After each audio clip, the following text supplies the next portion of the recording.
പൊതിച്ചോറ് മാറ്റി ഓണനാളി ഇലത്തുമ്പിൽ സദ്യ വിളമ്പി ഡിവൈഎഫ്ഐയുടെ ഹൃദയസ്പർശം. പുനലൂർ താലൂക്ക് ആശുപത്രിയിലെത്തിയ രോഗികൾക്കും കൂട്ടിരിപ്പുകാർക്കുമാണ് കുന്നിക്കോട്ടെ ഡിവൈഎഫ്ഐ പ്രവർത്തകർ ഓണസദ്യ ഒരുക്കിയത്. ഡിവൈഎഫ്ഐ നടത്തിവരുന്ന ഏറ്റവും വലിയ ക്യാമ്പയിനാണ് ആശുപത്രികളിൽ മുടങ്ങാതെയുള്ള പൊതിച്ചോറ് വിതരണം. കുന്നിക്കോട്, പുനലൂർ, പത്തനാപുരം, അഞ്ചൽ ഏരിയ കമ്മിറ്റികളാണ് ഹൃദയസ്പർശം പദ്ധതിയിലൂടെ പുനലൂർ താലൂക്ക് ആശുപത്രിയിൽ പൊതിച്ചോറ് എത്തിക്കുന്നത്.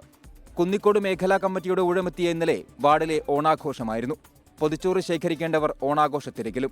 ആഘോഷം മുടങ്ങാതെ പൊതിച്ചോറ് എങ്ങനെ എത്തിക്കുമെന്ന ഡിവൈഎഫ്ഐ പ്രവർത്തകരുടെ ആലോചനയാണ് ഓണസദ്യയായി മാറിയത്.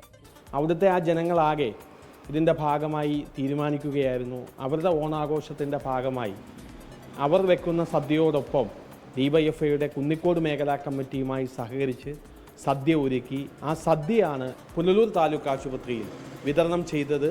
കുന്നിക്കോട് 2-ാം വാർഡിലെ ജനങ്ങൾ ഒത്തുചേർന്നാണ് സദ്യവട്ടങ്ങൾ ഒരുക്കിയത്. ഉച്ചയോടെ വിഭവങ്ങൾ ആശുപത്രിയിലെത്തിച്ച് ഇലയിട്ട് സദ്യ വിളമ്പി. 10 കൂട്ടം കറികളും പപ്പടം, പഴം, പായസമടക്കം വിഭവസമൃദ്ധമായ സദ്യ.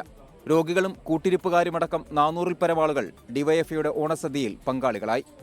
സുജിത് സുരേന്ദ്രൻ, 24, കൊട്ടാരക്കര. ലോകത്തെവിടെയായാലും ഏത് സമയത്തും 24 വാർത്തകളും ഓഗ്മെന്റഡ് റിയാലിറ്റി പാക്കേജുകളും എക്സ്പ്ലെയിനറുകളും വിശദമായി കാണാൻ ഞങ്ങളുടെ യൂട്യൂബ് ചാനൽ നിങ്ങൾക്ക് സബ്സ്ക്രൈബ് ചെയ്യാം.